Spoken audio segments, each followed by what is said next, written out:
Hals, fuertemente refrescante. Soy Gustavo Corral, soy director de cine. En realidad soy cineasta porque la verdad hago todos los papeles que existen en el campo de la cinematografía. Entonces ahora sí vamos a ir conversando acerca de su trayectoria y demás mientras le tomamos algunas fotografías.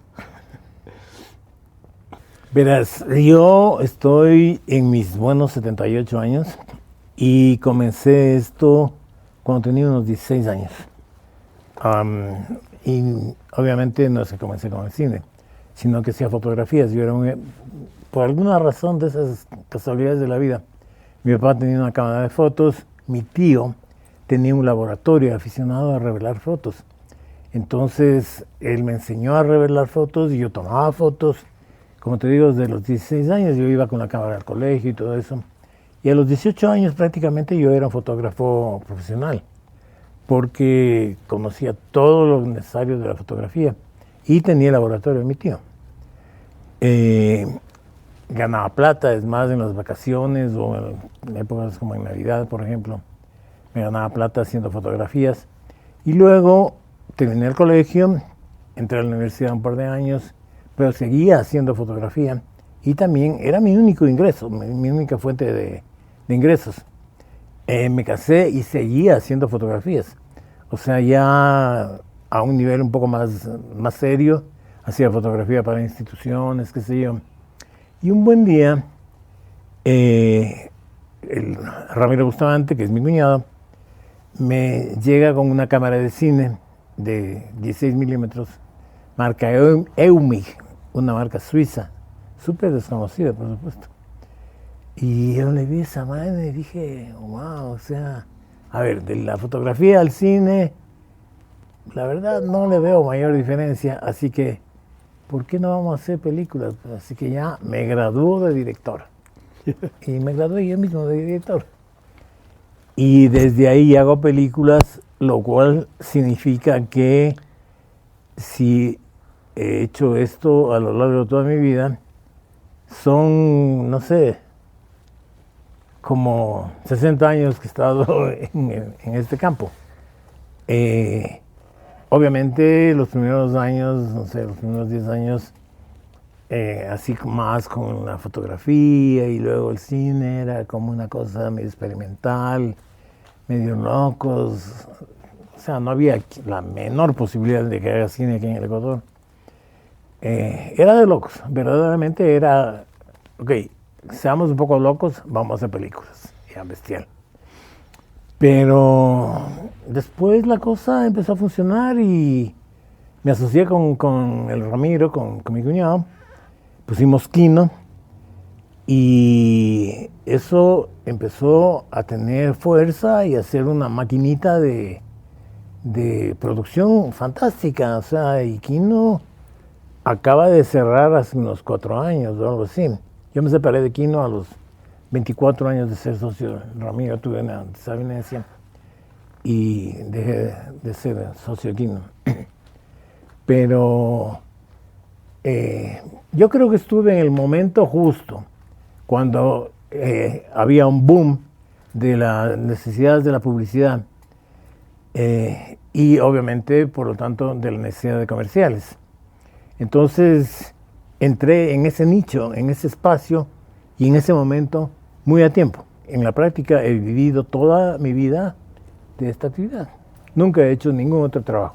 O sea, por 6 meses fui gerente de producción en Ecuavisa, que fue un periodo de tiempo muy corto, digamos así, en donde dependí de otra persona, tenía un jefe, digamos.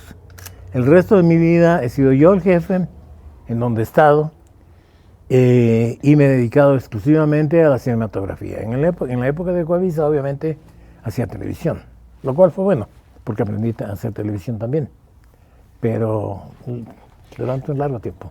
¿Cuál fue el proyecto que te llevó a decir, aquí me quedo? No puedo decir que haya tenido un proyecto específico que haya sido así como, ok, empezó tu vida, este es tu camino, por aquí te vas. Ok, quizás fue un contacto con un amigo. Yo quería ser músico en realidad. Me gustaba mucho la música y quería estudiar música y quería ser músico. Pero obviamente tenía toda la oposición de mis papás. Y con mucha razón, porque en ese entonces ser músico era tan malo como ser fotógrafo. Pero bueno, mal que bien, yo ya era fotógrafo, o sea, no tenía por qué ganarme el espacio.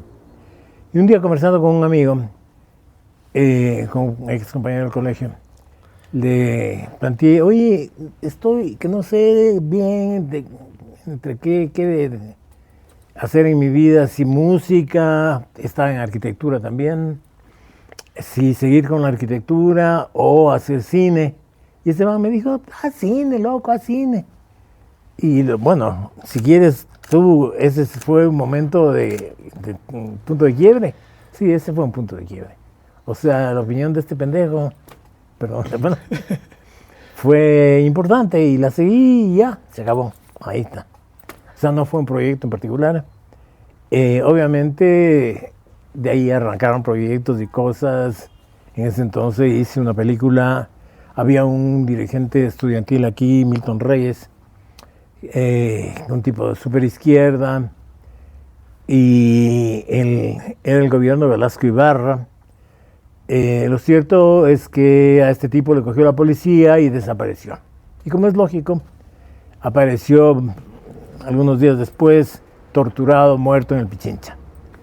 Y por una casualidad de la vida, yo tenía un amigo que trabajaba en un canal de televisión, con el cual mucho de lo que empecé a hacer de cine aprendí con él. Fui a ver la traída del cadáver de este tipo porque este amigo, era camarógrafo del noticiero de Canal 6.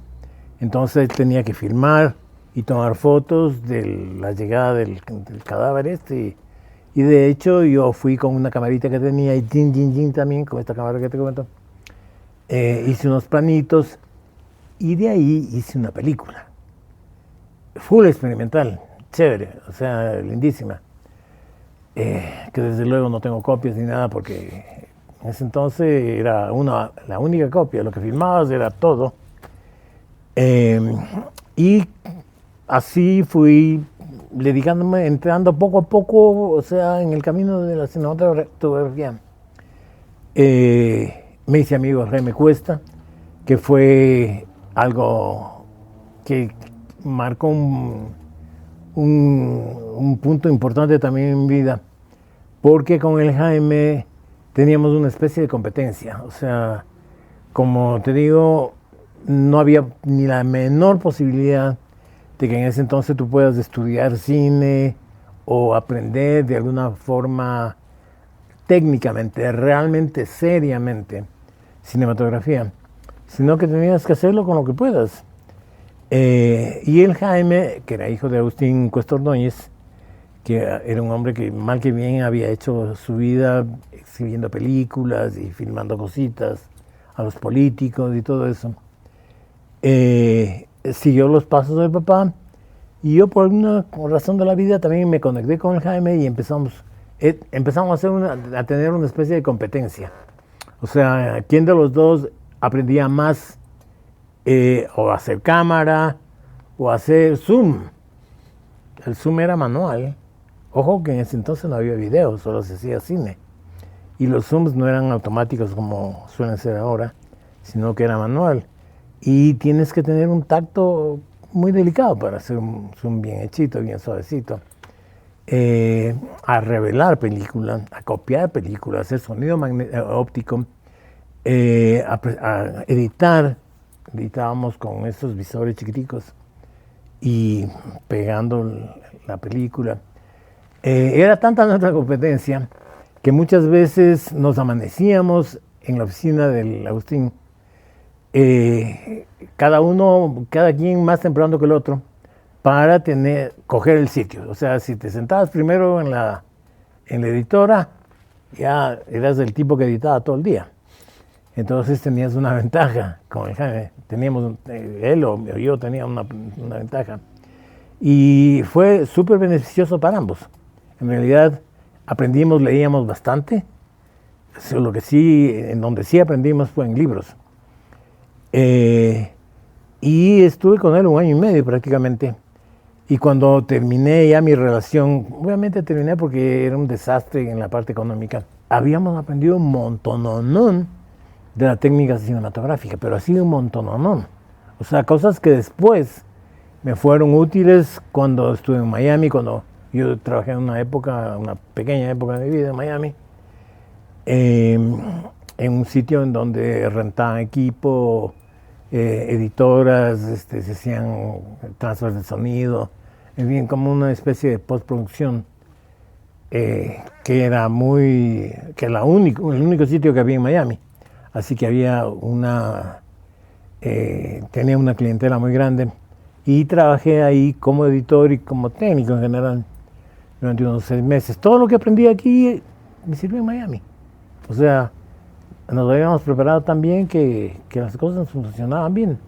Y claro, la gente de Miami en ese entonces nos veía con mucho escepticismo. O sea, ¿quiénes son ustedes, ecuatorianos de porquería? Pero nosotros éramos buenos, de verdad. Y sabíamos hacer las cosas bien. Porque habíamos aprendido aquí a la mala. Tomando en cuenta que la publicidad siempre ha sido como súper exigente en nivel de calidad técnico y demás. ¿Cómo hacían antes publicidad en relación a la publicidad que hay ahora? O sea, ¿qué te puedo decir? Antes uno era muchísimo más exigente de lo que he visto que muchas de las personas que trabajan hoy con medios digitales son. ¿Por qué? Porque nosotros, como te dije, trabajábamos en cine. Y en cine, en el momento que tú disparas, estás gastando dinero, está corriendo la cinta, la película, y eso es dinero que compraste, con el que compraste la película, dinero porque tienes que revelar la película, porque tienes que copiar la película, porque tienes que sonorizar la película, porque tienes que editar la película, en fin. Con los medios digitales, tú puedes tener aplastado el botón de disparo del disparador durante horas mientras te dure la memoria y las baterías y no has gastado un centavo. Entonces, claro, es muy facilista. A diferencia nuestra, ¿por qué teníamos ese afán de perfección? Porque no podíamos desperdiciar lo que estábamos haciendo, el material. Desperdiciar el tiempo era súper importante, porque, repito, no puedes estar repitiendo las tomas. Sí, las repites, por cierto, claro, hasta que tengas la toma perfecta. Pero eso significa hacer 3, 4 tomas y haces de principio a fin. O sea, la toma empieza, actúa el actor o lo whatever que tengas que estés filmando. Y cuando terminas, cortas y se acabó. Punto. Y la repetición, o sea, ok, disparas cuando empieza la acción, dejas de disparar cuando termina la acción, punto. Eso significa que la precisión que tienes que tener en el encuadre, en la fotografía, en la dirección, en la composición, en el color, en todos los aspectos relacionados con la cinematografía, tiene que ser lo más cercano a lo perfecto. Porque si no, quiebras, punto. O sea, para que los que nos escuchan tengan relación de tiempo, yo me acuerdo que el rollo de 35 milímetros, el común de la cámara, tenía alrededor de 5 minutos. Sí, 4 minutos, 9 segundos. Ya, eso en cuestión de costo, ¿cuánto equivalía esos 5 o 4 minutos? Haz de cuenta que un rollo de 35, estamos hablando de un rollo de 400 pies, costaba alrededor de unos entre 350 a 450, dependiendo del ISO, más el revelado, la copia, etcétera. O sea, un rollito que te da 4 minutos de proyección significaba unos entre $1,000 y $1,200 de inversión. 4 minutos. 4 minutos. 4 minutos, 9 segundos. Exactamente. En 16 milímetros eran 11 minutos. Un rollo de 400 piezas. Entonces, claro, eso es dinero. O sea, hoy en día Una tarjeta hay personas... de 14 horas cuesta Claro. $800. Exacto. Claro. No, pues y ahora, hoy en día yo he visto personas que se anuncian que hacen una publicidad, hago un comercial por $1,200. ¿O qué por 1,200? Por $200 te hacen un comercial. Eso es fantástico. O sea, ¿cómo lo hacen? No tengo la menor idea. Pero $200 es un comercial completo. Si aquí estamos hablando de que en 4 minutos se te van $1,200, o sea, no hay proporción absolutamente. La diferencia es abismal. Y por eso te digo, no es que necesariamente la publicidad nos empujaba a ser profesionistas. Era un afán de supervivencia.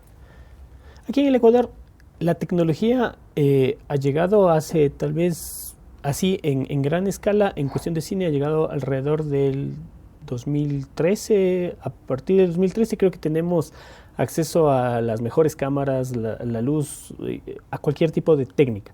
Pero cuando tú empezaste, supongo que no había 10 cámaras de renta, ni HMI de 18,000 vatios. O sea, ¿podría hacerse que la publicidad en ese tiempo era más artesanal que ahora?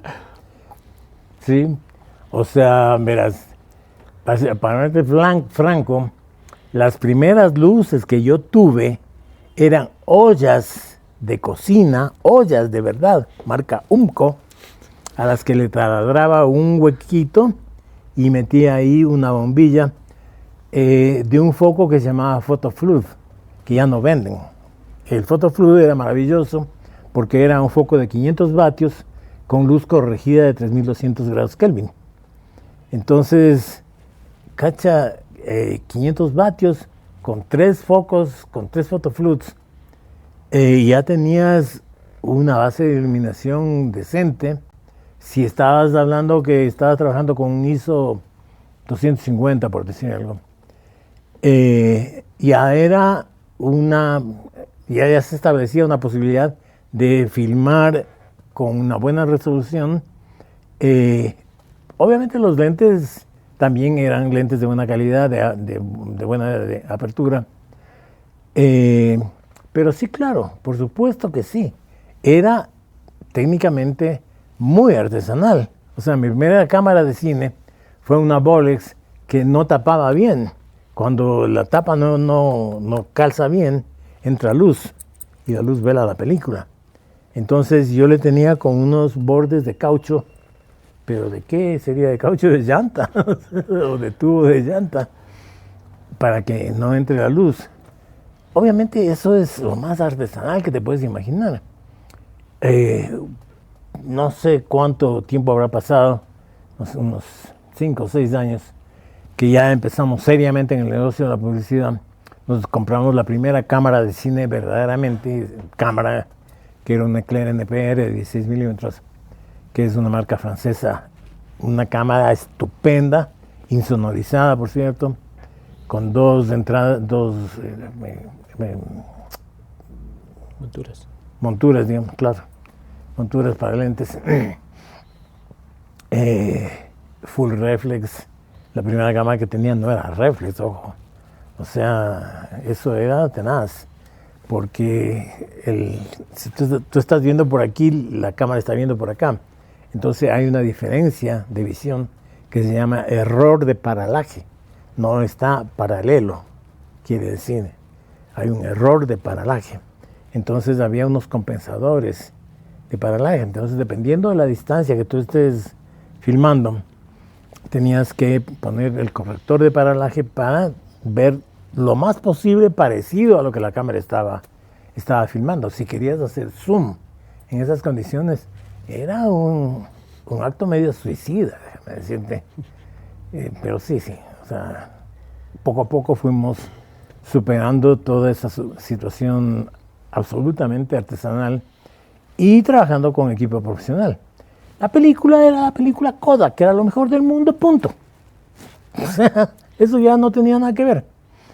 Y te digo que era lo mejor del mundo porque había marcas también.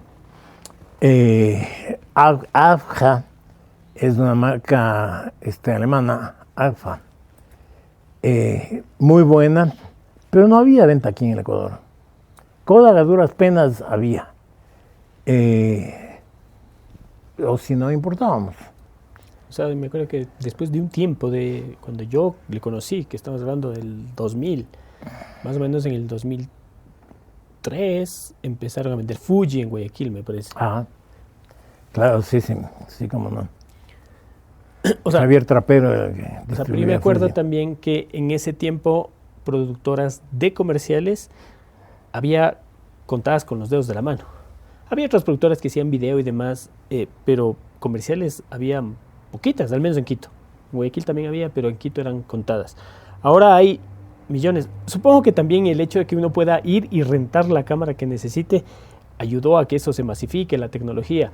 Pero ¿cómo ves la diferencia entre la publicidad que se hacía antes a la publicidad que se hace ahora? Bueno, verás, la publicidad y todo en el ámbito de la cinematografía está basado inicialmente en la idea. O sea, tienes que tener una idea y desarrollar esa idea, darle cuerpo a esa idea, luego plasmar esa idea en una forma cinematográfica. Es lo mismo que si haces una canción, tienes que tener una idea. Si eres un pintor, tienes que tener una idea. Si eres un músico, tienes que tener una idea.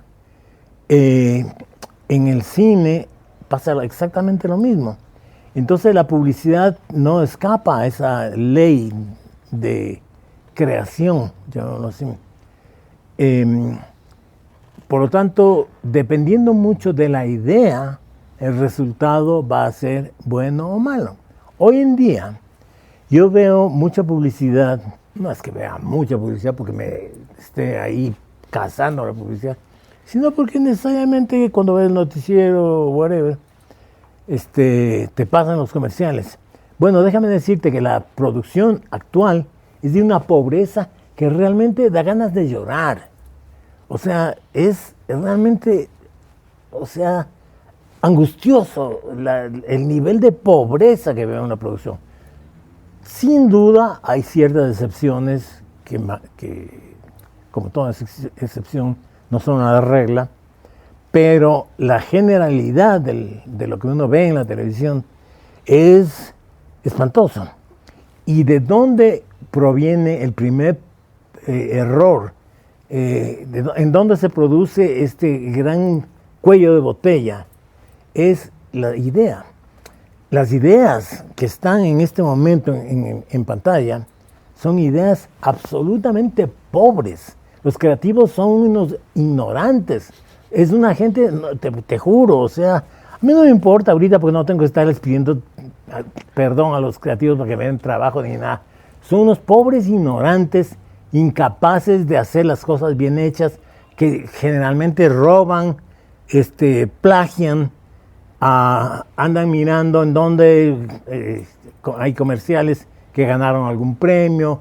Voy a hacer un comercial de fideos, perfecto. Aquí está la biblioteca de los comerciales de fideos.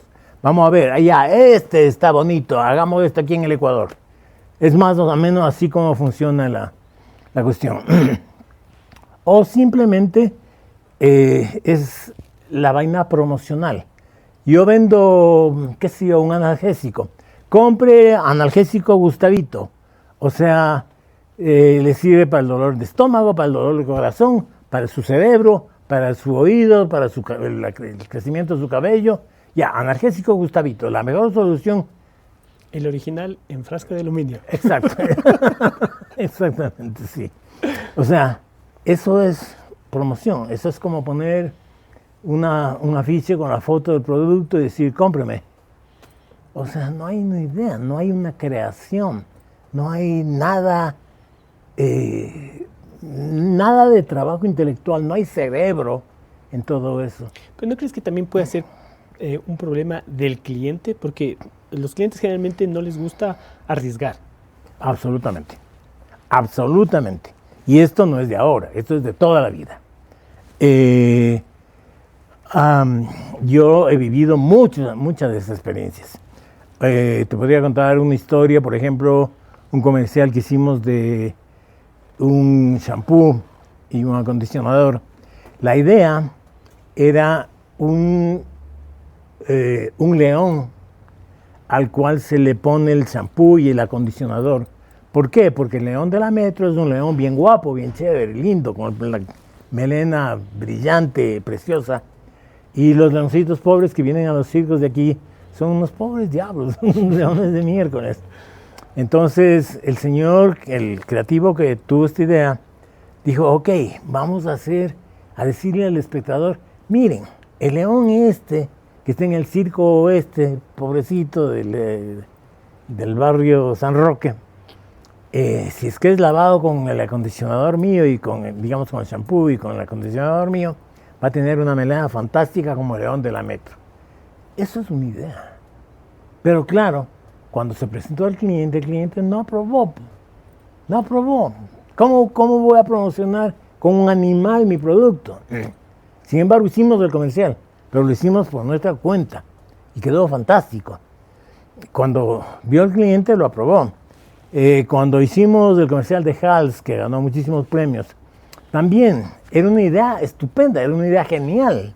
Sin embargo, el cliente la rechazó de partida. ¿Cómo mi producto va a anunciarse como el caramelo de la muerte? Fueron sus palabras textuales.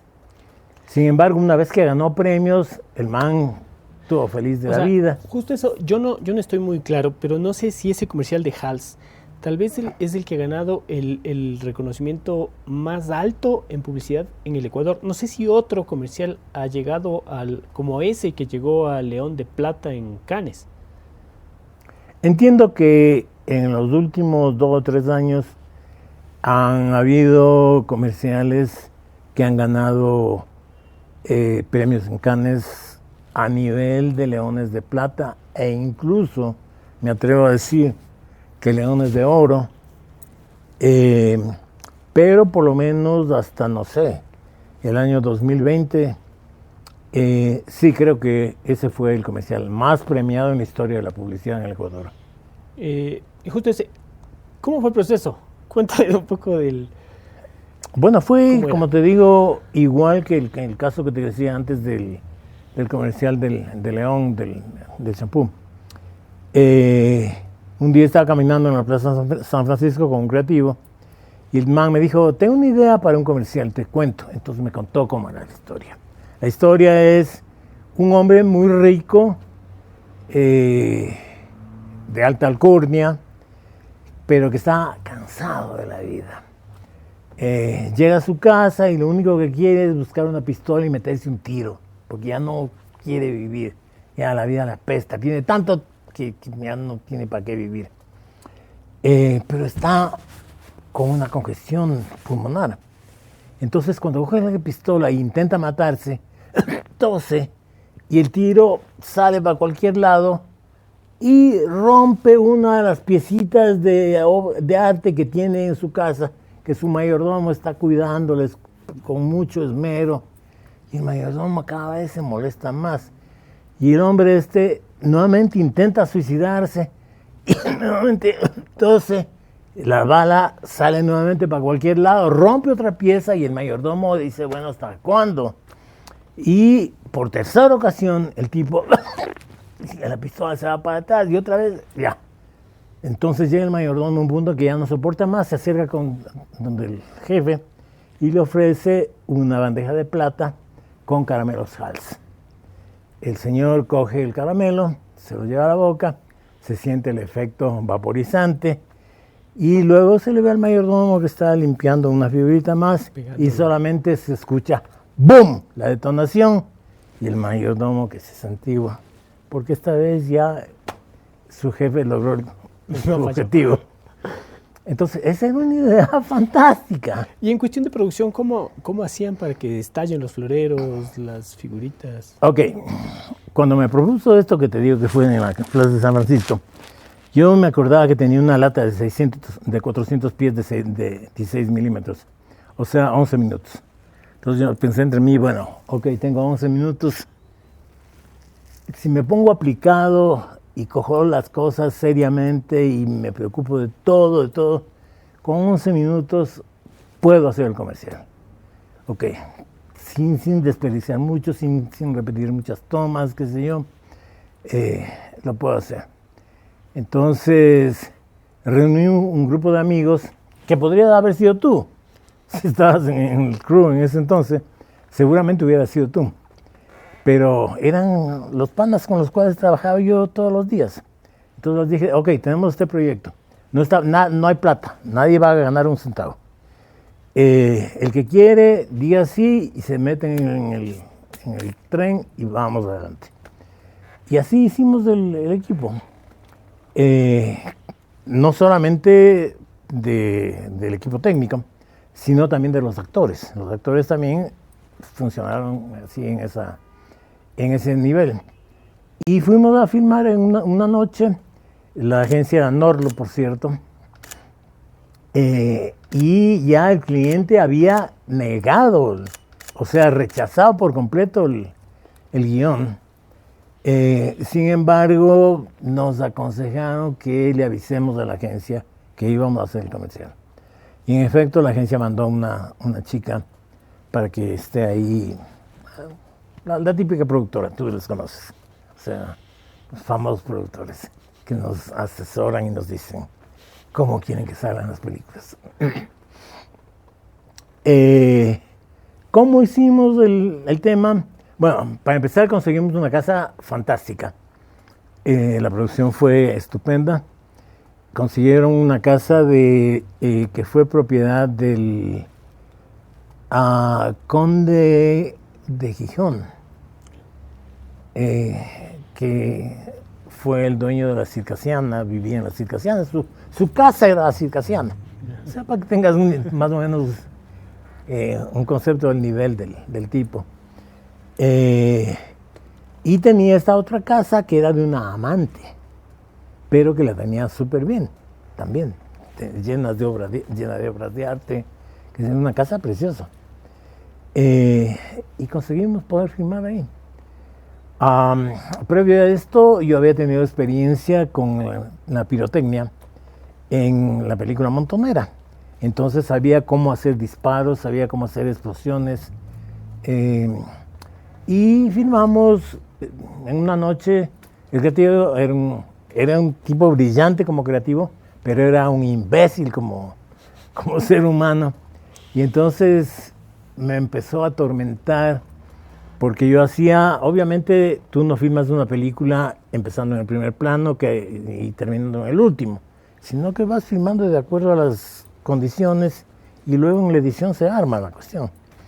Entonces yo empecé haciendo primero los planos del señor, que se va a suicidar, y luego tenía que hacer los planos del mayordomo. Y este hombre, el creativo, me decía, hermano, pará, no, esto no está funcionando. Yo, ¿por qué? ¿Qué te pasa? ¿Cuál es tu problema? Entonces me decía, es que yo no veo que haya una relación de mirada entre Dijo, ¿por qué tiene que haber una relación de mirada? No, por favor. O sea, tú dices que has aprendido cine. Perdóname, pero no tienes idea. Y había un sofá como ese. Dije, ven, compadre, acuéstate ahí, duérmete, esto ya eran como las 11:30, 12 de la noche. Duérmete y cuando terminemos yo te doy un toquecito y ya. Porque ahorita me estás arruinando la vida, yo tengo el tiempo justo para hacer esto, el material justo para hacer esto, y no voy a sacrificarlo por tu ignorancia. Ya te digo, el tipo era un creativo fantástico, pero era un imbécil como cineasta. Y más o menos fuimos haciendo poco a poco el comercial. Como todas las cosas se hacen, una casa se hace ladrillo tras ladrillo. O sea, primero pones un hito y terminas. Ya, ¿cuántos ladrillos se necesitan para terminar una casa? Uno, el último. ¿Ok? Entonces aquí es igual. Hubo un incidente en el camino, porque esta chica que nos mandó la agencia era una mujer que fumaba como china, entonces tenía un vasito de plástico en donde ponía la ceniza. Y por esas cosas de la vida, la pólvora que teníamos para hacer los disparos también estaba en un vasito de plástico. Y en algún momento esta pobre mujer fue a apagar. Estaba ahí el vasito en la mesa frente a ella y apagó sin ver el cigarrillo en el frasco de pólvora. Y ¡pum! Eso fue como el estallido de la bomba nuclear. Y la pobrecita obviamente se quemó, tuvimos que llevarla al hospital para que le atiendan de emergencia, quemaduras y eso. Pero fue el único incidente negativo de la noche. Por lo demás, fue una filmación normal. O sea, con efectitos especiales que había que hacer, obviamente, como te digo, yo ya sabía cómo se hacían. Entonces, no tuve problema en eso. Tenía un chico que era asistente mío que le hacía probar a él primero, antes de correr ningún riesgo. Entonces, y bueno, la habilidad de que el tipo no se vaya a disparar en la jeta. Pero todo transcurrió sin novedades. Luego le editamos, yo le edité, le sonoricé, le corté todo, porque ya te digo, a mí me ha tocado hacer de todo en la vida.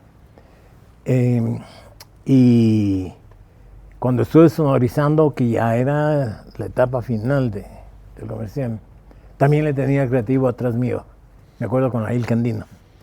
Y hablaban pendejadas, loco, y yo estaba con la cabeza hasta acá.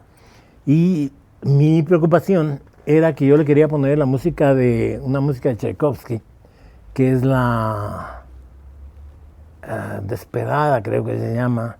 Pero es una música así sumamente angustiosa, muy, muy profunda, muy fuerte. Y tenía que hacerle en los 30 segundos que duraba el comercial. Entonces tenía que editar la música de Tchaikovsky. O sea, perdón Tchaikovsky, pero no me quedaba más remedio que editarle. Yo soy bueno para editar música.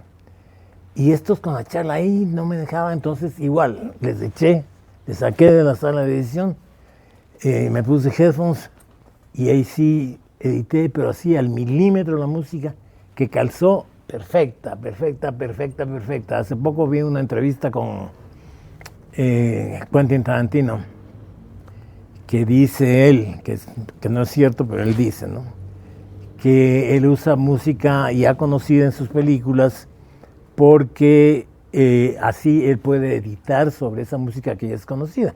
Es cierto que en muchas de sus películas usan música conocida, pero también en muchas películas de él he visto que es música mandada a hacer, o sea, que no venga con cosas. O eres un buen editor como yo. Entonces yo le edité a Tchaikovsky fantásticamente y la pista quedó fantástica y la única locución que había era una que decía Hals, fuertemente refrescante, punto, no había más. Así que con eso ya armé la película, armé el comercial, se fue a Cannes, se fue a Argentina, a Buenos Aires, se fue a Nueva York. Y cuando la chica esta informó en la agencia lo que había pasado y que habíamos hecho el comercial, el cliente saltó nuevamente diciendo que cómo era posible que nos hayamos pasado por encima de él y que nada, que bla, bla, bla, y se iba a bronquear con la agencia. Pero bueno, yo sabía que mal que bien el reloj estaba tic-tac, tic-tac, tic-tac en Cannes, en Nueva York y en Buenos Aires. Y como un par de meses después llegaron así, de golpe, blum, blum, blum, blum, premios, puta de la bestia. Ganó todo. Sí, es más, incluso la revista Time publicó un artículo sobre el comercial. Cacha, o sea, que te publiquen un artículo sobre un comercial pinche hecho en el Ecuador. Time es wow. Entonces, obviamente, ya en ese punto, ¿cómo sería el éxito, digamos, que tuvo el comercial? Que la Asociación de Agencias de Publicidad, la Asociación de Canales de Televisión, le dio gratuitamente un espacio en todos los canales para que se exhiba el comercial que había ganado tantos premios. Obviamente tuvimos que poner un título al comienzo que decía, este comercial ha ganado tales y tales premios, decía, ¿qué? Y tal. Era gratis, loco. O sea, se exhibió gratis. Hasta eso le salió bien al cliente. Y el tipo se portó muy bien, nos pagó el trabajo que habíamos hecho, lo que yo había cotizado. Mencionaste Montonera. ¿Qué te llevó a hacer una de las películas bélicas, de las primeras películas bélicas del Ecuador? Bueno, eso era un tema absolutamente político. Yo era, y como dice bien Joaquín Sabina, me arrepiento y me avergüenzo haber sido un hombre de izquierda, pero yo era de izquierda. Pero más que nada yo consideraba que la justicia social, el derecho de la gente, está por encima de cualquier ambición económica, política, etcétera, que pueda haber. Y eso de alguna manera definía lo que yo hacía en mi vida. Te conté al comienzo que había hecho una película por el asesinato de Milton Reyes, de este dirigente estudiantil. También era un hecho político. Y cuando pensamos en Montonera, pensamos también, ok, Eloy Alfaro es una figura que de alguna manera cambió radicalmente el quehacer político en el Ecuador. O sea, de un quehacer político que estaba manejado y manipulado por por los terratenientes serranos y por la religión católica, básicamente, de la sierra, hacia un modelo liberal que era manejado por los empresarios costeños. O sea, y eso hizo Eloy Alfaro. Lo hizo cuando ya tenía 70 años. O sea, cuando ya, por eso se le dice el viejo luchador. Porque ya al hombre ya ni siquiera le daban vida suficiente como para seguir metido en la política. No obstante, a esa edad el tipo fue elegido por primera vez presidente después de haber luchado y peleado y guerreado durante años. Eloy Alfaro llegó a ser lo que fue y después le mataron. Entonces, bueno, el hecho es que Alfaro, para mí, desde el punto de vista político, era una figura emblemática e importantísima en la historia ecuatoriana, en la historia política ecuatoriana. Y quería hacer un episodio de la gesta de Alfaro. Obviamente no me atrevía a hacer directamente la vida de Alfaro porque me parecía que yo no tenía la capacidad como para enfrentar un personaje tan increíble, tan maravilloso, tan auténtico, tan rico como Eloy Alfaro, pero podía contar un poco el entorno en el cual se dio la epopeya de Alfaro. Y parte de eso fue la historia de lo que se llamaban los chapulos. Los chapulos eran lo que sería el equivalente actual de una guerrilla en el sector de Vinces, del Salitre, por donde se filmó la película, que apoyaron el movimiento de Alfaro. O sea, Alfaro, tú sabes que vino acá al Ecuador y guerreó con los conservadores por 3 o 4 ocasiones, siempre fue derrotado, hasta que por fin, en el año 1905, venció y se tomó el poder, vino acá, hizo el ferrocarril, en fin, le cambió al Ecuador radicalmente. Yo recuerdo que incluso, imagínate, mi mamá conocía de lo que había hecho Alfaro, y Alfaro era el demonio. Mi mamá era católica, obviamente, y Alfaro era, sí, el demonio, porque él trajo, qué sé yo, las ideas liberales, el divorcio, la educación laica, sacó a los curas de las escuelas, sacó a la iglesia del aparato estatal, Entonces, claro, era un monstruo. Pero claro, en cambio para mí era un tipo que tenía una mirada hacia el futuro del país. Y por lo tanto quería rescatar uno de sus momentos, porque esta guerrilla de los chapulos fue uno de sus momentos de cuando venía y guerreaba y perdía y quedaba derrotado y tenía que fugar a Panamá. Los chapulos en algún momento le acolitaron y había gentes progresistas en toda la costa que le apoyaban. El caso, por ejemplo, del personaje de la película, que es un coronel Infante, que fue fusilado, es sintomático. O sea, como él, había un pocotón de gente desde Esmeraldas hasta Loja, que estaban con Alfaro, apoyaban su lucha y eso, y por ese motivo decidimos hacer Montonera. Una de las anécdotas que siempre conversaba Jaime Cuesta era que él editó Montonera, me parece. No. O ayudó en algún punto de la edición, pero decía que había una escena en la que el personaje se ponía el sombrero, pero que habían 30 repeticiones de la puesta del sombrero. ¿A qué se debía esa búsqueda de la perfección en cada escena? En eso sí podía tener razón el Jaime. La verdad, gasté mucha película. O sea, compré un montón de película y me gasté como un estúpido la película. Desde toda la película que había comprado. No sé cuánto sería en ese entonces, pero di tú 40,000 pies de 16 milímetros. O sea, que era un montón de película, realmente. Eran, no sé, 40,000, divídele para 400 pies que viene la lata. 1,000 latas de película, no sé ni cómo las importé. Pero es cierto, o sea, sí, repetía muchísimo las tomas. Uno por inseguridad, otro porque tenía la mala escuela de la publicidad. La publicidad, más que mal que bien, sí te obliga a repetir muchas veces, porque necesitas tener lo mejorcito posible. Cuando tú inviertes en publicidad, ¿cómo inviertes?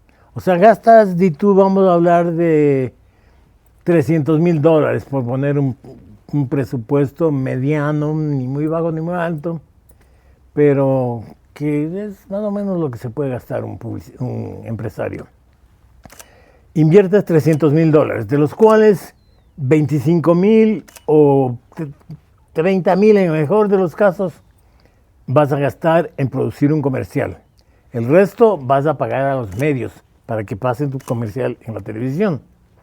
En otras palabras, el anunciante está arriesgando un montón de dinero de su bolsillo para que las cosas, para que su producto se venda y se venda mejor. Y si tuvo éxito, ahora tenga mucho más éxito. Y si no, si recién está entrando en el mercado, para que su producto desconocido sea conocido por todo el mundo. Y para eso estoy sacándome $300,000 del bolsillo y poniéndolos ahí. ¿Y quién en quién recae la responsabilidad de que ese producto sea bueno, sea funcional, sea comunicador, etcétera? En la persona que hace la película. O sea, obviamente en quien tiene la idea también.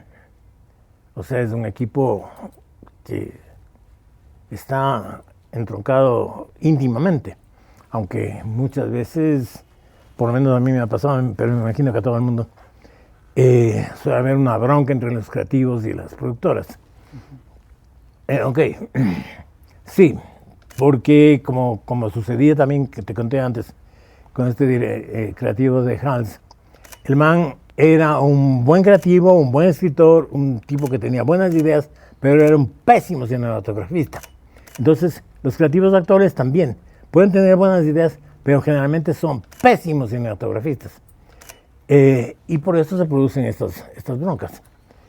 Entonces, si es que tú inviertes una cantidad importante de dinero, porque $300,000 no es pelo de cochino, estás esperando que el producto que recibas sea de estupenda calidad. Y si te cae la responsabilidad a ti, Obviamente, y tienes que filmar, y estás con un modelo en una situación X, whatever, pero tienes que hacer una toma X. Uno lo primero que quiere es que esa toma sea perfecta. Y si te toca repetir 50 veces para que la toma sea perfecta, lo haces. Aparte yo tenía, como te digo, trabajé en Miami, entonces tenía experiencia un poco del cómo hacen cine en los Estados Unidos. Yo veía a veces que eso también, igual que al Jaime Cuesta, le llamaba la atención de que había una escena de un señor que se ponía el sombrero 30 veces. Yo veía gente que estaba al lado mío, en la moviola de al lado, editando, que hacía comerciales, por ejemplo, de estos sitios de venta de autos, que son típicos. O sea, sale un señor que dice, yo represento a Ford Motors de ni sé qué, Hialeah, y te ofrezco las mejores opciones de mercado, y enseña los autos, y se dirige a cámara siempre. O sea, son comerciales típicos, o sea, horribles.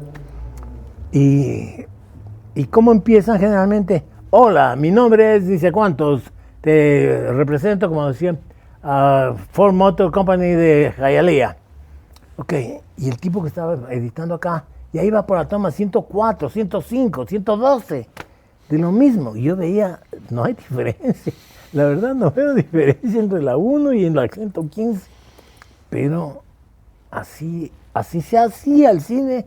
Así se hace el cine. Según he leído, Stanley Kubrick, que es un maestro, realmente, cuando hizo Shining, le obligó a Jack Nicholson a repetir una escena como 136 veces. A Jack Nicholson. O sea, yo me pongo en el papel de Kubrick.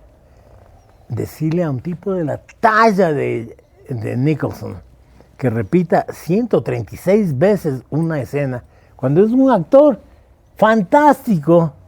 O sea, si para mí hace una tomita, yo estaría, muchas gracias, con eso estoy bien. No, este tipo no, le hizo repetir. Y Jack Nicholson repitió porque un profesional, un profesional serio también. Entonces, claro, no tiene nada de particular que el Jaime haya visto 30 repeticiones de una toma, porque mal que bien yo estaba educado en esa escuela. Había una anécdota de cómo se grabó, regresando un poco, El León,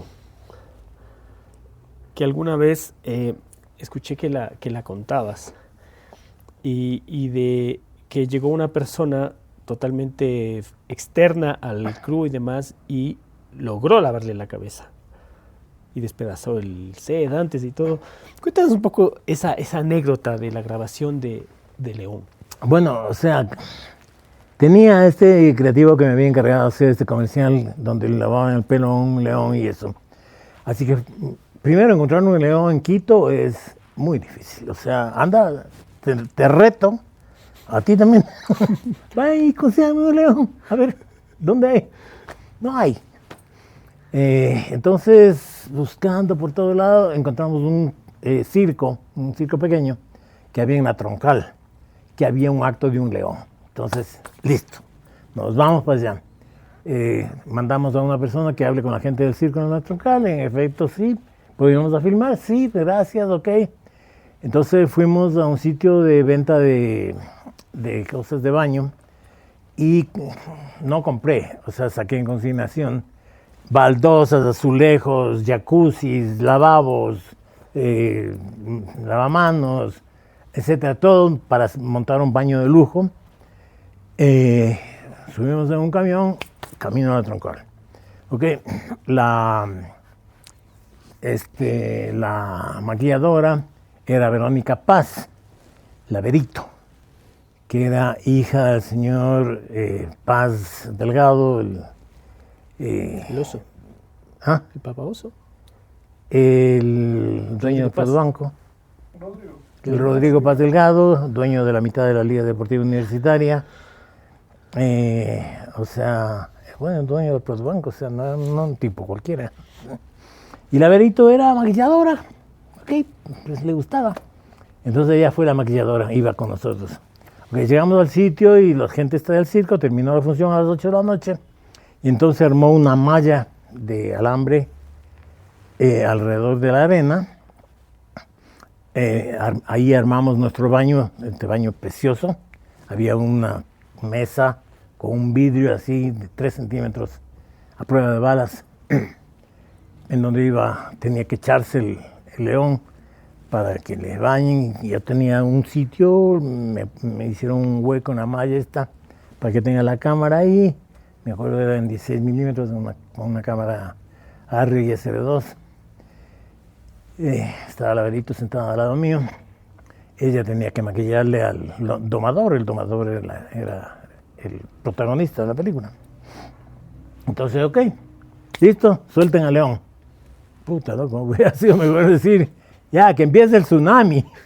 Chucha, el león, este imbécil, salió así, viendo como loco por todos lados. Lo primero que hizo es, le metió un zarpazo a la mesa esta que tenía un vidrio así, y le rompió el vidrio, un pedazo de este tamaño al vidrio. Vidrio contra balas, loco. Luego vino para todos los lados y se abalanzó contra nosotros, rugiendo. La Verito pegó un grito y plumas. Por suerte había un tipo del circo con fierro ahí, para que el león no nos mate. Pero ya, entonces el león se regresó, se lanzó contra todo lo que había abajo en la arena, que era al final de cuentas el espacio en donde él actuaba, pues. El man ha de haber dicho que hijo de estos que se meten en mi mundo, y empezó a despedazar todo y a dar manotazos. Entonces yo dije, no, esto se acabó. O sea, hasta aquí llegamos. Entonces dije, no, métanle, guarden el león. Y ya me bajé a decirles que no podemos, o sea que es imposible, en esas condiciones es imposible. Que vamos a suspender la cosa, que muchas gracias, cuánto les debo y tal luego. Pero viene un tipo, un hombrecito, morenito, flaquito, así medio desgravado. Me dice, señor, yo puedo hacer que el león haga lo que usted quiere. Digo, ¿cómo así? Dice que verá, a mí me tiene confianza el león. ¿Y por qué? ¿De dónde acá el domador no puede hacer ni que se siente en la mesa, ni que se eche en la mesa? ¿Cómo usted le va? Es que verá, yo soy el que le doy de comer, dice. Así que algo se me prendió en el cerebro y dije, probablemente la comida aquí juega un papel importante. Ok, pues si usted puede, ya perfecto. Verónica, entra. A ver, o no, que... Al final entró, le maquilló al tipo, le pusimos la ropa que habíamos llevado pues para el domador. Y nos ubicamos nuevamente, la cámara lista ahí. Señor, ok, ya está todo listo, sí, todo listo. Habíamos vuelto a armar el baño, por supuesto. Entonces fue el señorcito ya vestido con su traje de domador. Y de pronto salen de la puerta. El tipo agarrado de la oreja del león, jalándole como a un perrito, hermano. Entonces llega a la mesa donde tenía que echarse el león, que antes le había roto el vidrio, y le mete una patada, el león salta y se echa en la mesa y se queda ahí quietito, así todo asustado. Y este man coge una manguera, le manguerea sin compasión, después coge el shampoo, le tira en la cabeza. Yo seguía filmando. Me acuerdo los ojos del león así, todos abiertos, del jabón le bajaba por los ojos.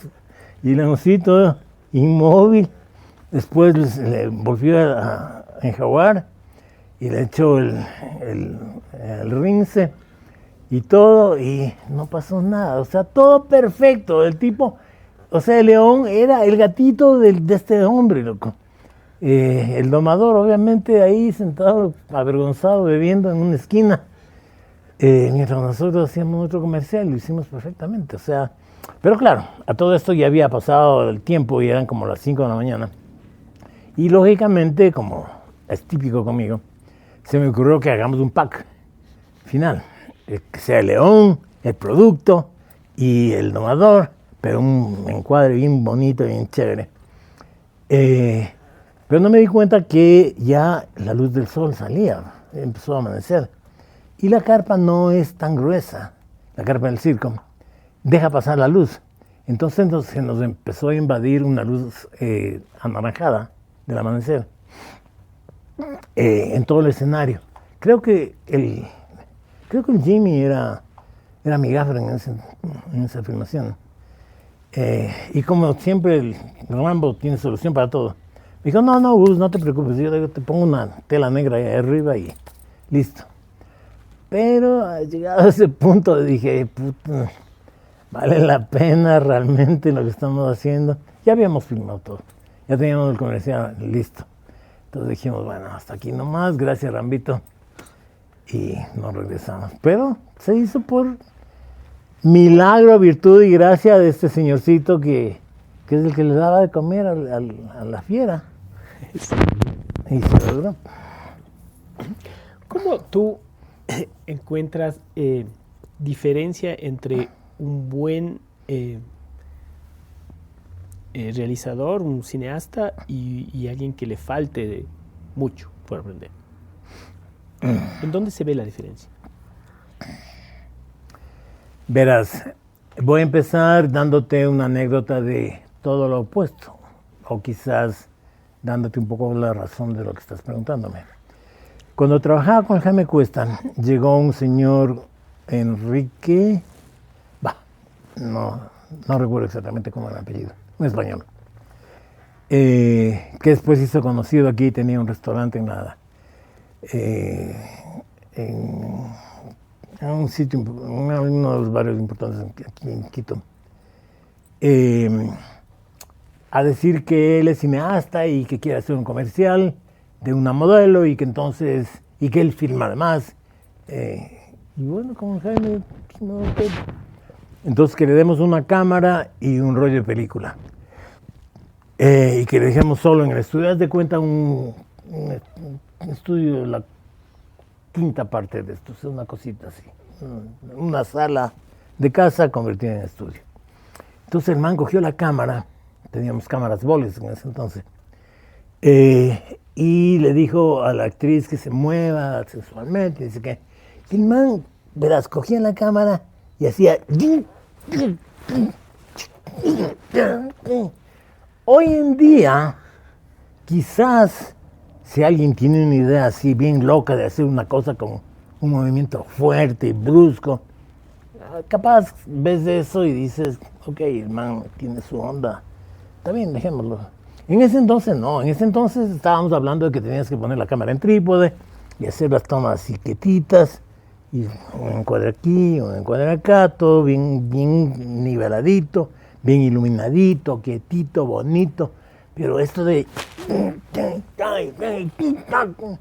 No. Entonces, de hecho, tú ves eso y dices, no, este man no tiene la más remota idea de lo que es hacer películas. Y te doy el ejemplo, el caso extremo de lo que fue una experiencia mía. Hoy en día, generalmente, se dice que el pez muere por la boca. Quien mucho alardea, generalmente es la gente que menos conoce. No. Pero eso de hablar también, dicen que eso vende, ¿no? Sí, vende, claro. Porque la gente se Claro. toma el cuento y... Claro, se come el cuento, exactamente. Lo que tiene mucho más tú trabajo acabas. que gente que tal vez no... que gente que puede saber mucho más. Claro, claro. O sea, el papel de los productores en las agencias de publicidad generalmente es eso. O sea, es comer al cuento. O sea, productores son, en la práctica, directores fracasados, que no pudieron ser directores ni productores de productora, entonces son productores de agencia.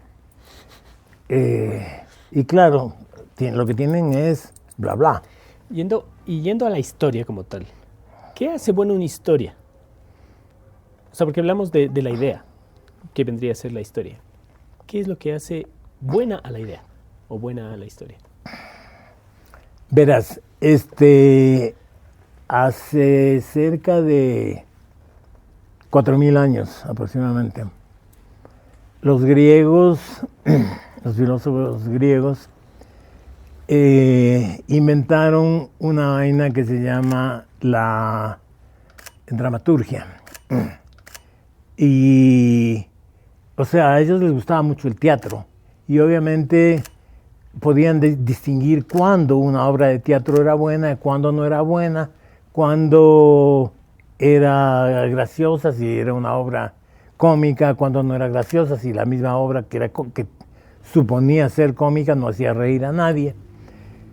Y poco a poco fueron definiendo una serie de reglas que caracterizan lo que hoy se conoce como la dramaturgia.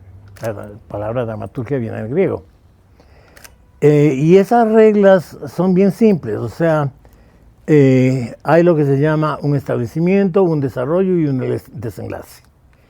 En la medida que el establecimiento, el desarrollo y el desenlace sean fuertes, hay una mayor posibilidad de que la historia que tú cuentas sea buena. ¿Qué significa el establecimiento? Generalmente se habla de lo que se llama el punto de giro. Es decir, tú, yo, Carlos, tenemos una vida tranquila, cómoda, sin problemas.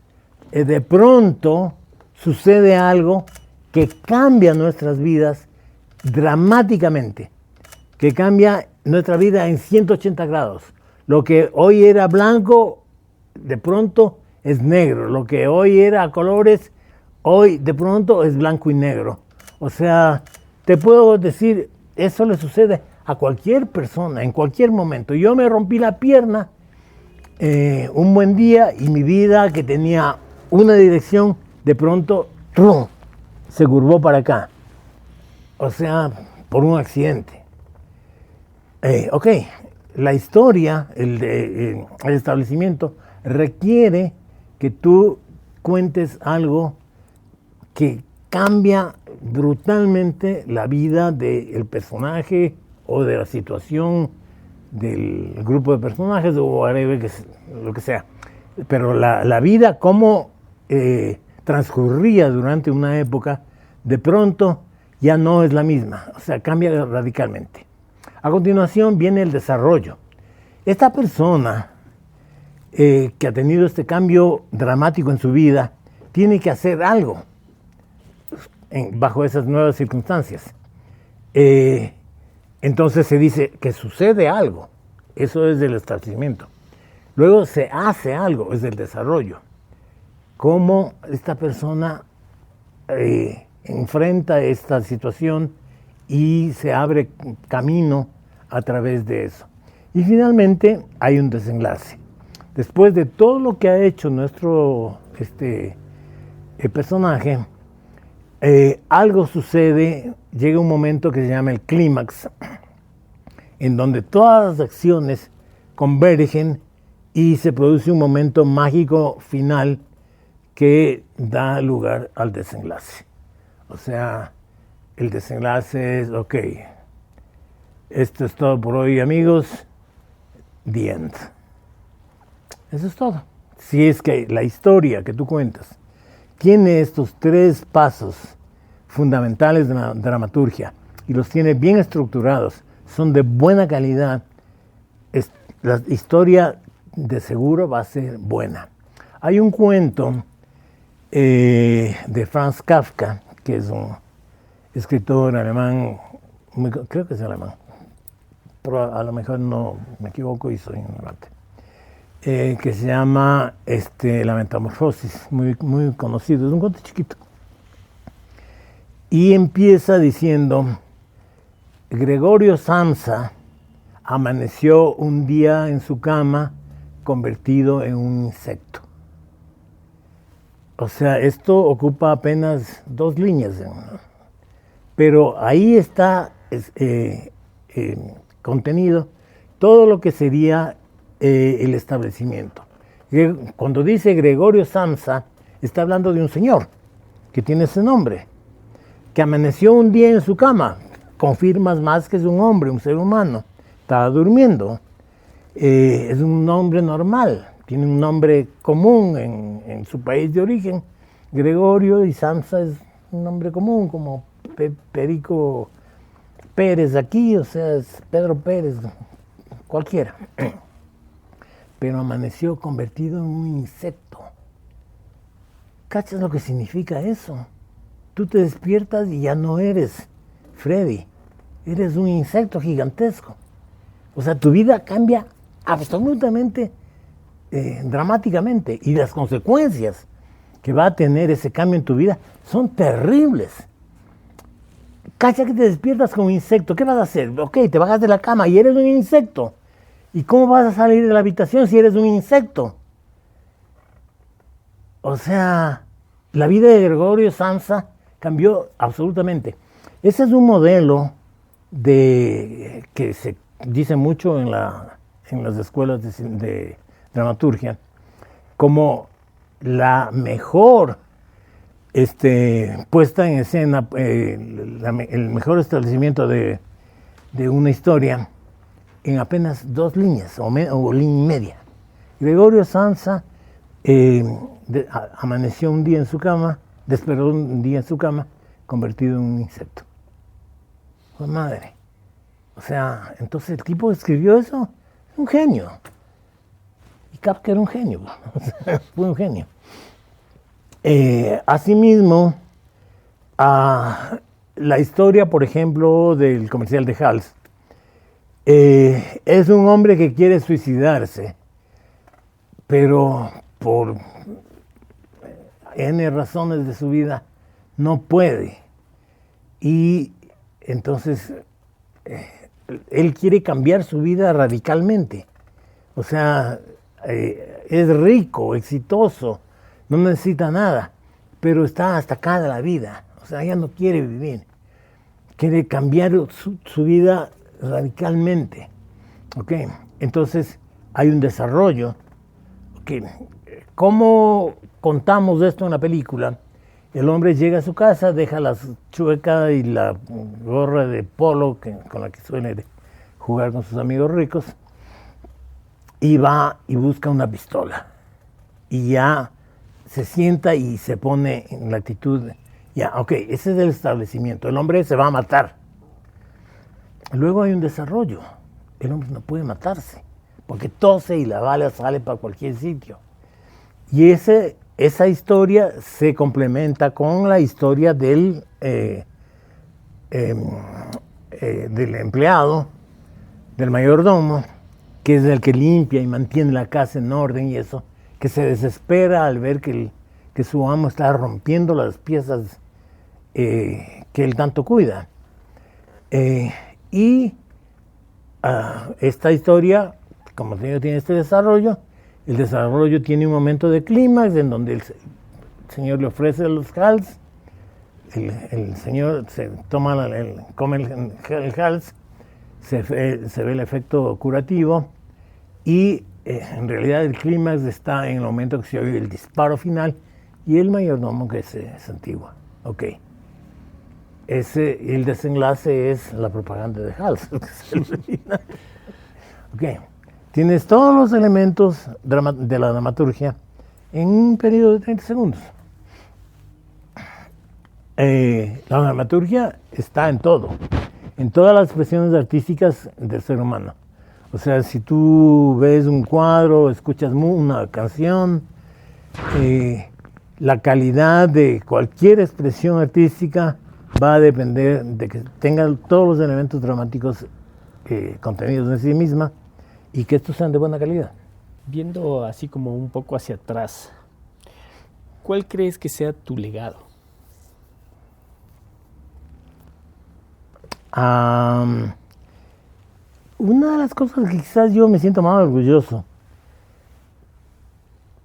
no me gusta pensar en que, sí, mi legado es tal, porque la verdad, siento que mi vida tampoco ha sido así tan fantástica, ni que he hecho cosas así extraordinarias en la vida como para merecerme un texto de, el legado de Gustavo Corral, no, francamente no. Pero si es que de algo me siento orgulloso y me va a morir sintiéndome orgulloso de eso, es que una buena parte de la generación de cineastas que estuvieron detrás de mí, que están todavía desarrollando y actuando en el campo de la cinematografía, fueron formados por mí.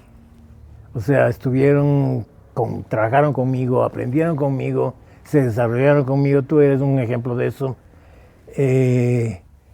Probablemente estuviste en otros sitios también, pero estuviste conmigo durante una época y sé que, mal que bien, aprendiste conmigo algunas cosas, te formaste conmigo. Así mismo fue el Rambo, así fue una serie de gente un montón de gente, digamos, que hoy en día están en las productoras, están haciendo las películas, y están en todas partes en donde se hace producción audiovisual. De eso me siento muy orgulloso. Justo yendo a eso, yo me acuerdo que alguna vez estuve en una reunión en una agencia, en el tiempo en el que traían al fotógrafo peruano, al de Miami, al de México, al de Venezuela, pero ecuatorianos era prohibido. Y de hecho, esta señora, cuando tú le proponías a este muchacho joven que viene de Estados Unidos aprendiendo fotografía, ella, lo que me acuerdo es que dijo, aunque sea tráeme un periodista peruano, pero no a ningún cojudito ecuatoriano, ¿no? Y si lo vemos acá, claro, yo creo que esa presión tuya por incidir para que este muchacho en aquel momento entre a hacer publicidad, creo que también eso es importante porque ahora tal vez es uno de los mejores fotógrafos que tiene el Ecuador, que es el Daniel, el Daniel Andrade. ¿Por qué esa insistencia en apoyar al talento nacional? Bueno, porque mal que bien yo me veía reflejado en todos ustedes, en ti, en toda la gente que trabajaba conmigo, en el Rambo, en todos. Porque yo empecé de abajo, empecé de cero, empecé cargando cables, empecé pegando película con esmalte de uñas, no tenía editoras, conseguí un proyector de cine y aprendí a editar, proyectando películas en la pared y viendo escenas y sacando la película del proyector y cortándole y volviendo a poner en el proyector a ver cómo me quedaba el corte, y haciendo reflectores, como te había contado antes, de ollas de aluminio, UMCO. O sea, eran mis fuentes de iluminación. Entonces, cuando le veía, por ejemplo, al Daniel, que yo sabía que había estado estudiando en Los Ángeles, no era un pendejo cualquiera, era un muchacho que tenía mucho ímpetu, mucha fuerza, muchas ganas de hacer las cosas. Y obviamente que yo quería que el man sobresalga, se desarrolle, que esté conmigo, que haga las cosas conmigo. O sea, que si yo voy a hacer un proyecto, si tengo el apoyo del Daniel, fantástico, voy a tener una buena fotografía. O del Simón. Bueno, yo traía gente de afuera también para la fotografía, porque justamente muchas veces me hacía falta tener una buena fotografía y contaba con eso. No sé si te acuerdas del Yula David. También exigían bastante las agencias que sea gente de afuera. Cuando yo empecé a traer gente de afuera, las agencias no. Las agencias, curiosamente, más bien se oponían. Yo me acuerdo que tú debes recordar al Pablo Hidrogo, era productor de algunas agencias, básicamente, finalmente, de Arribas de Herrera, que después fue solamente Arribas. El Pablo me decía, ¿para qué coño traes gente de afuera? O sea, si tú puedes fotografiar muy bien, aquí hay gente que puede hacer también la fotografía, pero estamos gastando plata, me haces gastar plata a la producción de Gana por traer a alguien como este señor Yula David, ni sé qué.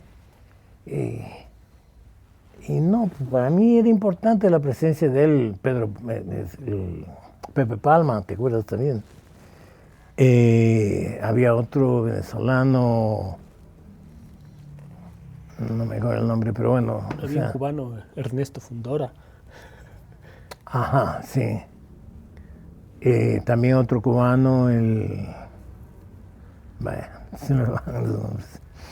Ok, pero el hecho es que, así como defendía a la gente del Ecuador, también quería que esa gente ecuatoriana que sabía hacer las cosas esté en mi proyecto, pues.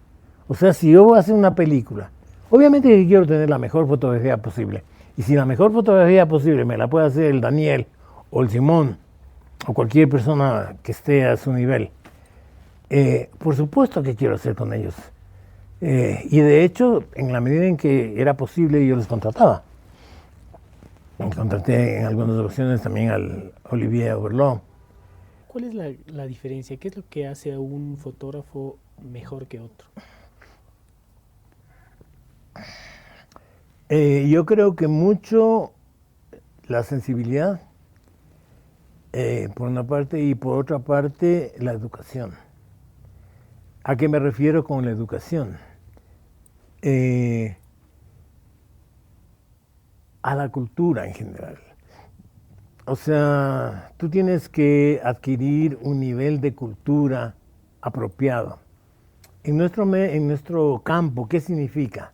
Ver muchas películas, ver buenas películas, analizar las películas, ver pinturas, aprender a ver la pintura universal, la pintura nacional también, compararla, ver cómo manejaban la luz los grandes pintores, por ejemplo, del Renacimiento, qué sé yo.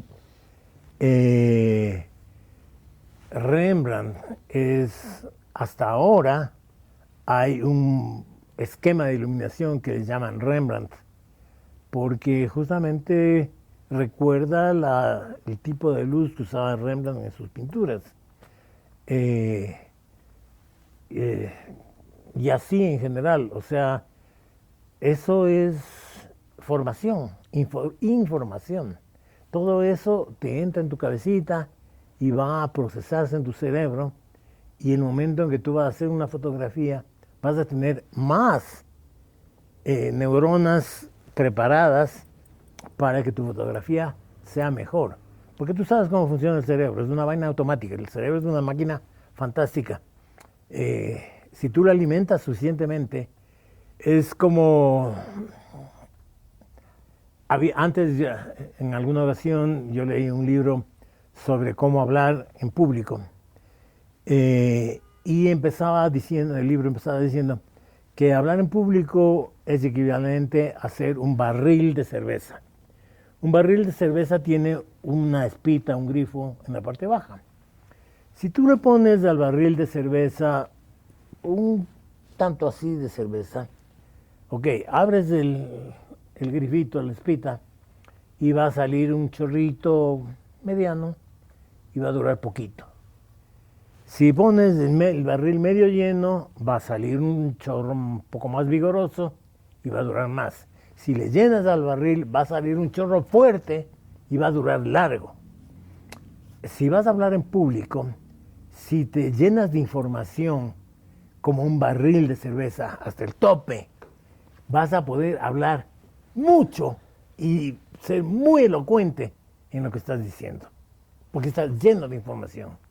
Si te informaste mucho sobre el color, sobre la luz, sobre la iluminación, sobre la composición, cuando hagas la fotografía vas a tener automáticamente muchas herramientas que aplicar cuando haces tu fotografía.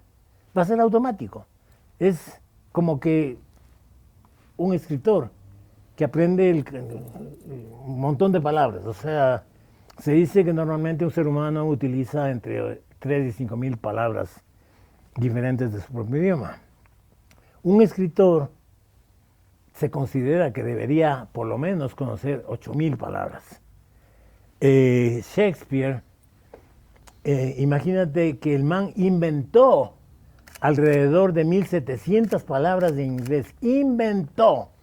No te digo cuántas palabras de inglés sabía el tipo. Es un genio, es un genio.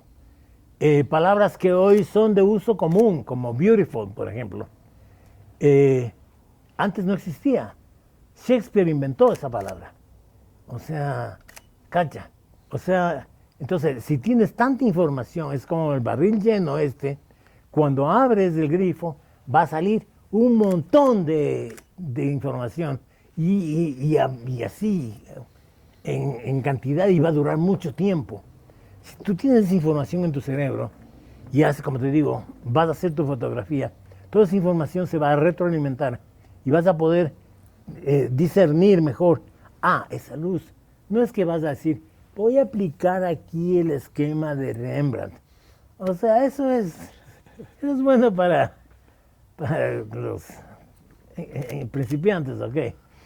No, o sea, simplemente tú dices, ok, este modelo en particular, este ambiente en particular, mejoraría su aspecto con una luz de esta característica.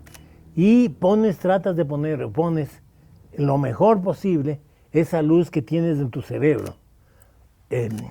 ¿Y qué es lo que va a tener? Un mejor resultado, sin la menor duda. Y así de simple.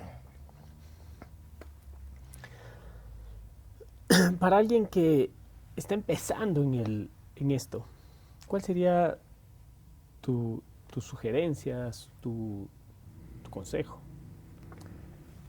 Lo que acabo de decirte, alimentarse. Alimentarse, llenarse de información en la medida de lo posible.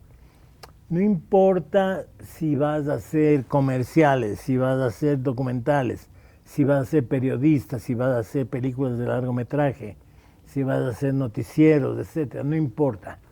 En la medida en que te alimentes de información del tema que en particular estás tratando, esa información va a estar más enriquecida el momento que tú la emitas. Como estamos hablando de nuestro campo, ¿qué significa eso? Ver películas, ver cualquier cosa que se produzca. Hay comerciales que son estupendos, entonces sí, hay que verlos. Y ahí, por ejemplo, que básicamente sería como nutrirse, como alimentarse. No hay que tener cuidado también en las cosas que se ven, porque subconscientemente, si vemos producciones de pésima calidad, inconscientemente podemos intentar hacerlas también igual. O sea, no habría que tener un poco de cuidado en las cosas que se ven o no necesariamente.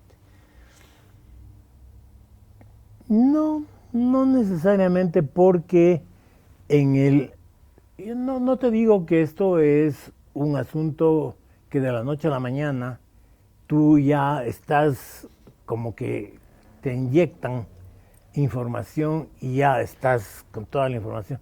No, es un proceso como todo. Entonces, todo el mundo tiene que tener un periodo de educación. En todas las civilizaciones en la historia de la humanidad, los seres humanos tenemos un periodo de educación. O sea, el ser humano es probablemente el animal más inválido que ha creado la creación, valga la redundancia. ¿Por qué?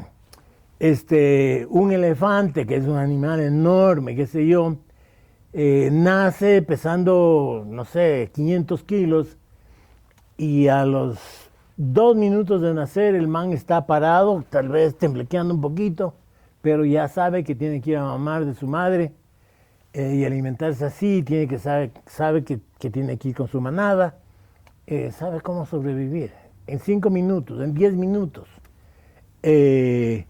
Los animales que más tiempo les toma son los canguros, que se guardan en las bolsitas de sus madres y pasan como 3, 4 meses metidos ahí, pero en realidad son canguritos que salen de la bolsa de la madre y ya son canguritos. El ser humano es un asco. El ser humano necesita 18 años para recién tener un nivel de educación elemental. Es así.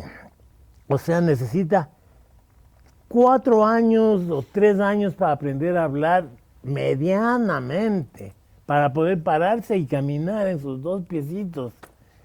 Entonces es un poco más lento. O sea, somos un asco, tenemos un periodo de aprendizaje lento. Y después de los 18 años, ok, tú dices, quiero ser médico. Tienes un periodo de 8 años de estudio en la universidad y después tienes una preparación práctica en la rural. Y si quieres ser un médico de buena calidad, tienes que hacer una especialización que te toma 3, 4, 5 años más. Tienes más de una decena de años aprendiendo. En el caso de esto también es igual. O sea, el momento que tú decides ser cineasta, ok, tienes que empezar a aprender. Si vas a la universidad y aprendes en la universidad, bien por ti. Pero en todo ese espacio de tiempo, tienes que seguir alimentándote por fuera de la universidad, por fuera de lo que te están diciendo tus profesores. Y cómo alimentarse, como te digo. O sea, consumiendo los productos que tú vas a producir más adelante a lo largo de tu vida. Viendo películas, viendo comerciales, viendo pinturas, leyendo, escribiendo, analizando cosas. Y obviamente en ese camino vas a aprender a discernir qué es lo bueno y qué es lo malo. No es fácil tampoco. Hasta el día de ayer, no te exagero, yo consideraba que una de las películas de Tarantino, creo que se llama Del amanecer al anochecer, en inglés es From Dusk to Dawn, era una mala película, definitivamente. Es lo peor que ha hecho Tarantino. Anoche vi Kill Bill, la primer volumen. Creo que esa es la más mala que he hecho. Es la cuarta película que hizo, creo que es la más mala que he hecho. Y empecé a pensar que capaz que yo estoy equivocado de decir que Del amanecer al anochecer es una mala película. Capaz que no. Capaz que todo lo malo que hizo Tarantino ahí lo hizo a propósito. Es más, la voy a ver lo más pronto que pueda, en cuanto me encuentre. Para asegurarme de lo que estoy pensando, que no me equivoque, y que sea una buena película de Tarantino. Porque el nombre es bueno, o sea, las otras películas de Tarantino no necesitan mucha... Bastardo sin Gloria es peliculón, Pulp Fiction es una bestia de película, a ver qué más, Kill Bill 2 es una bestia de película también. Bueno, Reservoir Dogs también. En general todo lo que hizo Tarantino es una maravilla. Lo que hizo, la última que creo que hizo, no sé si fue la última, Érase una vez en Hollywood, es fantástica, es un cague la risa. O sea, justo en ese entonces Scorsese hizo el irlandés. Y alguien me preguntaba comparativamente cuál es para mí mejor. Yo, sin dudar, digo, no, la película de Tarantino. O sea, aunque sea un tema aparentemente banal, sin profundidad, pero la película es mejor. La película de Scorsese es una vaina densa, que trata de hacer una explicación de la muerte de este sindicalista Jaffa, y la vida y la muerte de este sindicalista Jaffa, apoyándose más que nada en la estupenda actuación de Robert De Niro y Al Pacino, pero que un poco es eso nada más, no va más allá. Y claro, hay mucha gente, mi amigo Roberto Barriga, por ejemplo, decía que Irishman es fantástico porque desenmascara la vida y la muerte de este señor Jaffa, de este sindicalista que fue un gángster del sindicalismo, como casi todos los dirigentes sindicales. Pero no pasa de eso, y uno sabe que no es cierto, pues, o sea, señor un buen día en los años 40 o 50 desapareció, le hicieron desaparecer y nunca más se volvió a saber de él y ni se sabrá jamás, nunca. Y en The Irishman, en la película de Scorsese, aparentemente se da una explicación de esto. No, no hay tal. O sea, por mucho que uno diga, sí, las películas son ficción y todo lo que un director, una persona que hace una película, es libre de decir lo que quiera, porque no hay una traba para lo que quieras decir, para tu imaginación, para... Ok, hasta ahí nomás llegamos, no. La otra también es una ficción, pero por lo menos es una vaina divertida, tiene sus altos y bajos y tiene sus cosas entretenidas y parte de la historia de Hollywood. Está ahí. Y claro, o sea, obviamente yo personalmente soy fanático de Tarantino, así que quizás mi criterio es sesgado, ¿ok? Eso puedo admitirlo. Como para cerrar, si tú pudieras conceptualizar tu personalidad, lo que tú eres, lo que sea, en una frase o en una palabra, ¿cuál sería? ¡Qué hijo de madre! Esa es dura, esa sí es dura, dura, dura. Puta.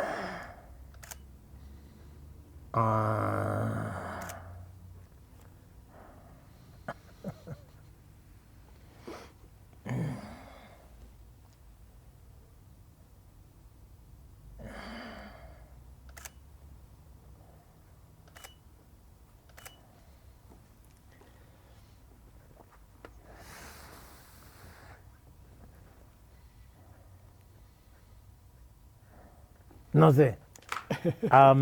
Lo que te voy a decir es cortito y probablemente quien quiera que oiga lo que te voy a decir, argumente que que es una exageración, que mentira. Pero yo diría que ¿qué me define a mí? 3 palabras. Quiso, pero no pudo. Okay. Me gusta. Y una última cosa. ¿Qué les dirías a todas esas mentes salvajes que pasaron por la educación de Gustavo Corral? Mentes salvajes como quién. O sea, el Cristian, el Pancho, yo, el Daniel, el Jimmy.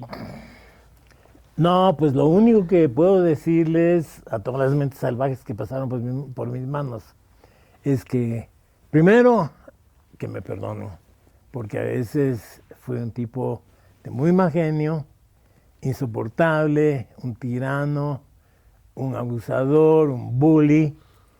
Le he hecho sufrir mucho a la gente. Primero eso.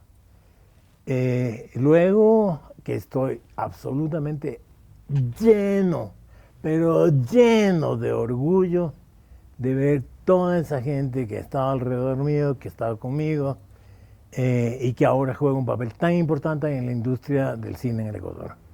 O sea, el orgullo que tengo de eso es algo que absolutamente me desborda y me desdigo de lo que dije antes. Chévere, Gus.